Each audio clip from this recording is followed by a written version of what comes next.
All right, guys, so today we are going to be starting a activity of sorts. It's a mix and match activity.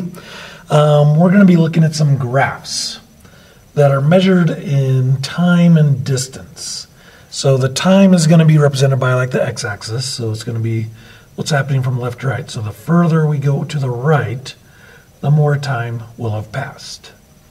And then the y-axis will be measuring our distance.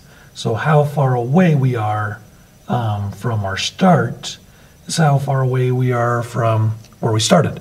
So this is the distance from home. So basically, if we start right here, this is at home. But if we go further up, the further up we go, the farther away we get from home.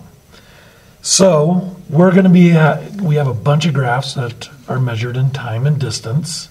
Okay, so again, the further up you go, the further away from home you go, the further to the right you go, the more time that has passed.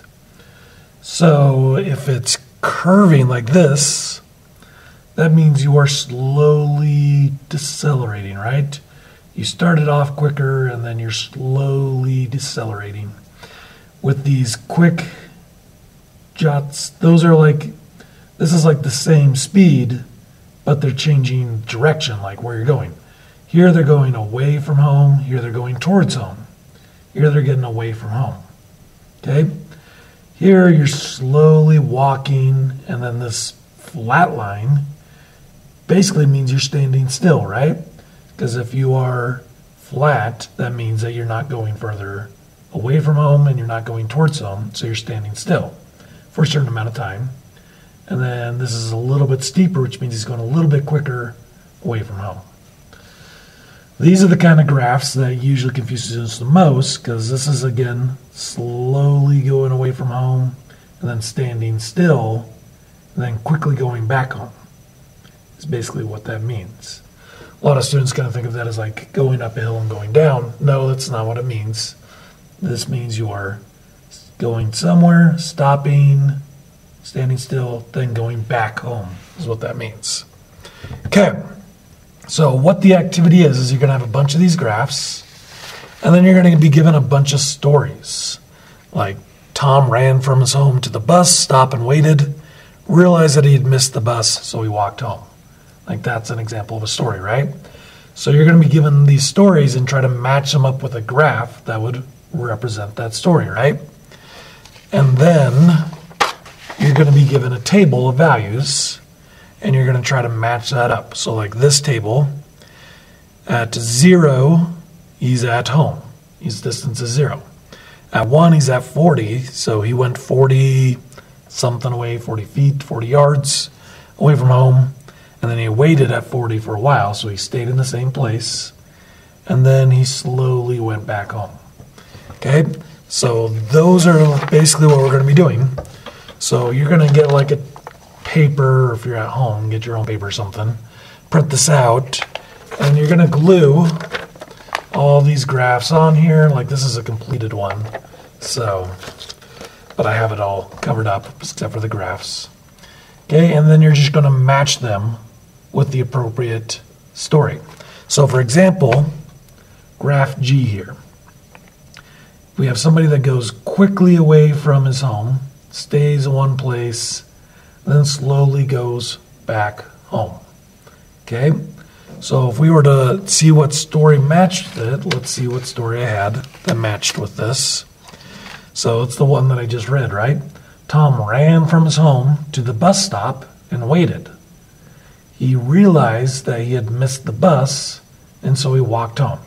So he quickly ran to the bus stop, right? Like, that's a much steeper line than this line. So that means he was moving quicker from home to this spot. And then the flat line means that he stayed in one place. And then he walked home, so a slightly less steep line, right? Because he walked home slower than he got to the bus stop. Okay? So that's basically what we're looking for. And then for the table, we want something that would match those values, right?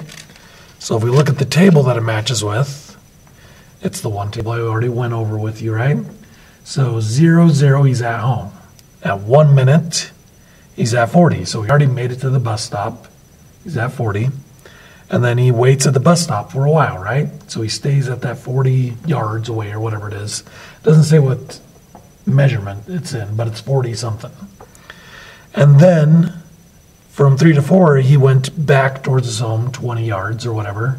So a little bit slower than it took for him to get there, right? Because it only took 1 minute for him to get to 40. This one, it takes 2 minutes for him to get to 0. So he went home slower than he got there. So that's kind of the idea, is you're trying to match these up to match the story. And again, if there's any curve or anything like that, that means that it's some kind of acceleration, right? Either slowly accelerating or decelerating. And if it's just a quick change, that means you're going different direction, right? You're either going towards home or away from home. It's basically what it means when it is a quick change. But any kind of curve is something to do with accelerating. So if you're looking at the stories, so I guess I'll show you one, like this one. This has a little bit of curve to it, right?